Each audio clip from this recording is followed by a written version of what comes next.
Welcome again to my YouTube channel. I'm Tobias Friedrich and this is a channel about underwater photography. This time I'm doing again a small review and walk around through Christmas Island, where I'm here at the moment. This Christmas Island. This actually belongs to Australia, but it's closer to Indonesia, so it was like a 1 hour flight from Jakarta, and it's also like a 3.5 hours flight from Perth if you want to go from there.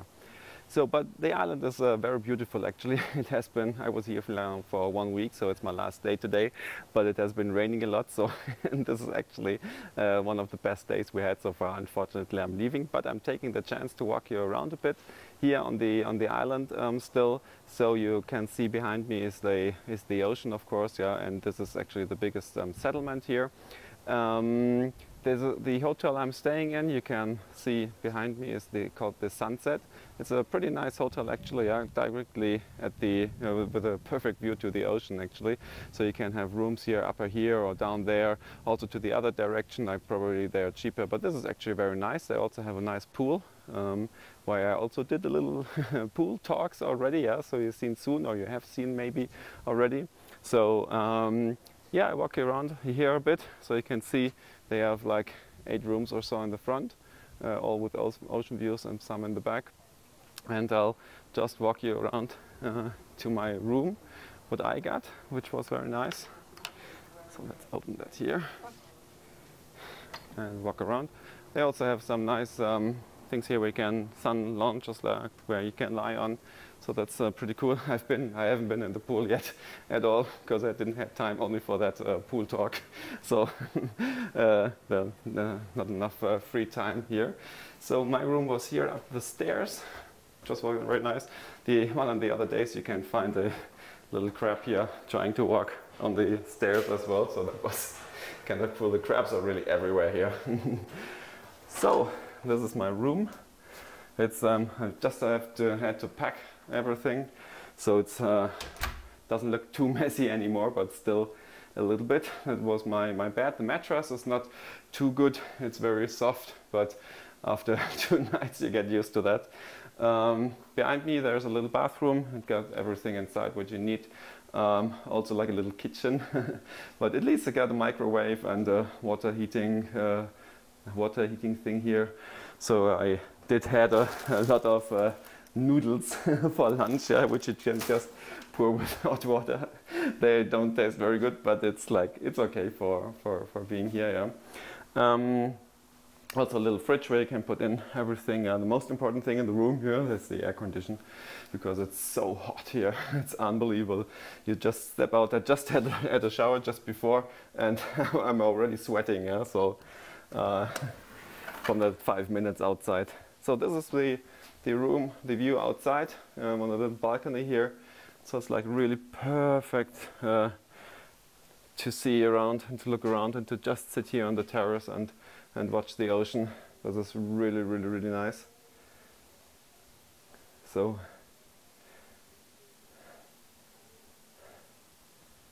yeah, you can see probably by yourself. Okay, so that is my room here in the Sunset Hotel, which was all very nice. There are, I think, 2 other rooms or hotels where you can stay in if you book with them. Oh, this is actually, if you want to dive here, you can book that with extra divers or Reisecenter Federsee. So they have their own dive center here. It's a German organized and managed dive center, and obviously it's very good because of that. No, so I'm just walking over to that dive center, and in the time I can explain you a little bit about the island.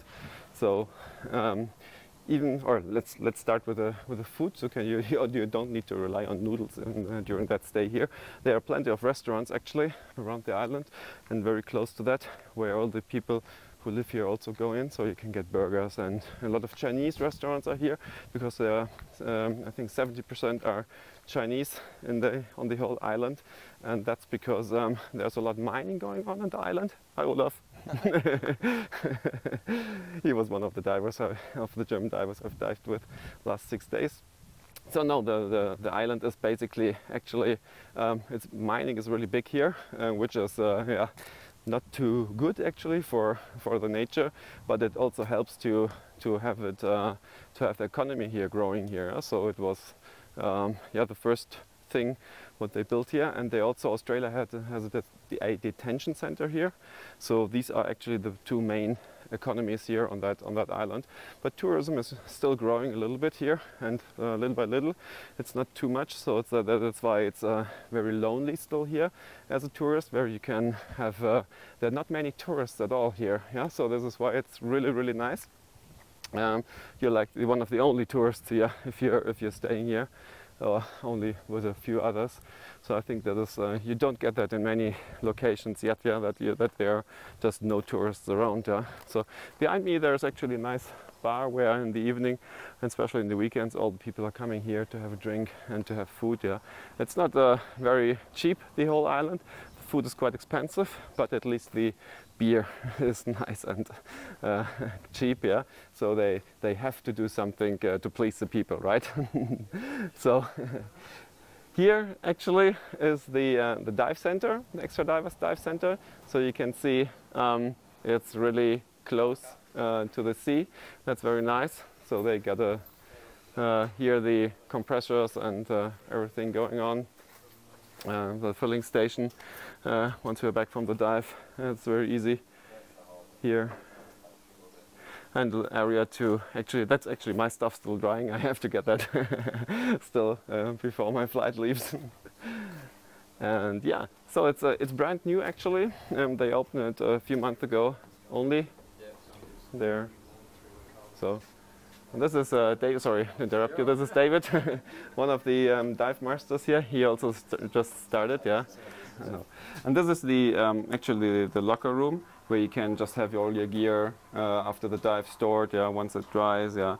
And so all quite nice, quite reasonable here, yeah, with all the rental gears here in the back. So what I found that this dive center is very professional actually. Even if it's not German, yeah, but I mean not German managed, but it's still very good. No, it's they have a really good organization here. So once the divers are ready in the morning, like usually at 8 o'clock, they come here and they load the big. They have a really big truck here where you can just load on everything what you want for the dive, and like the tanks and your stuff and your equipment, and then you just go to the harbor actually, which is a 5-minute drive around this corner there. So through the village to the main harbor, and this is where the dive boat is in the water, and they get the dive boat and you can hop in, and from there you can just go. So 95% of the dives here are with the dive boat, which is also very good. It's a 10.5 meter steel boat, 4 tons, yeah, with 2 times 250 horsepower. So that's enough to go around the island. Really good. And the island is not. It's a small island, but it's still big enough, yeah. So if you want to go really around, that takes you like half an hour or 45 minutes with a boat to the other side, yeah. And if you want to go really around, I would say like 1.5 and 2 hours with a boat, yeah. But this is, I think it's better to stay close to the areas. And yeah, no, the diving in the last days was really nice actually. There are lots of that. The reef is huge here, so everywhere on the island you have huge table corals, yeah, and mostly hard corals, not so many soft corals, even if they have some huge coral fans as well. But unfortunately, due to the global warming, most of the table corals are not really healthy anymore, yeah. So there are parts like here in the front where most of the table corals are like looking not so good, but on the other side it's much better, yeah. So you still have something to look at, of course. And no, that's and even all the fish in the ocean is actually really nice, yeah. So if you just dive over the reefs, yeah, and you can just dive for kilometers actually, yeah. And there's always fishes are coming, yeah. So it's really still a healthy coral reef in terms of reef fish. Yeah? So it's really, really nice. Yeah? And of course, one of the main attractions here is the whale sharks. Unfortunately, we didn't have one while I was here, but I was here like end of October, beginning of November, where it's supposed just to start with the whale sharks. Yeah? So I was a bit early, so it was okay that I'm not getting it. But I think in the next weeks and the next month, they should get plenty of them actually. And of course, one big thing here in Christmas Island are the red crabs. Yeah, so they have in different times of moon phases they are about to spawn. Yeah, so it can be it's all the year. It's difficult. So, but it's only once in a month. Yeah, from October to January they will spawn. So you can't really predict when that will be. I was pretty lucky that they just spawned before I came. So we have plenty of crabs here around the island, and that was actually a point when they have to close all the roads because there are so many crabs here. Yeah, so but yeah, so but you will see yourself now because I'm doing a little small movie about the crabs at the end of the video. So enjoy that one, and I hope you enjoyed that video as well. And yeah, take care and send me your feedback as usual. Bye bye.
Local. Yeah, and that's a local, yeah, probably a dive. You're a diver as well? A future diver, yeah. A future diver, yeah. So Dave has done his work pretty well already, yeah. so this is actually, you can see here, this is the extra divers sign, the logo from Australia. Very nice. Changing room here, right? No, it's closed. It's not that interesting, I think.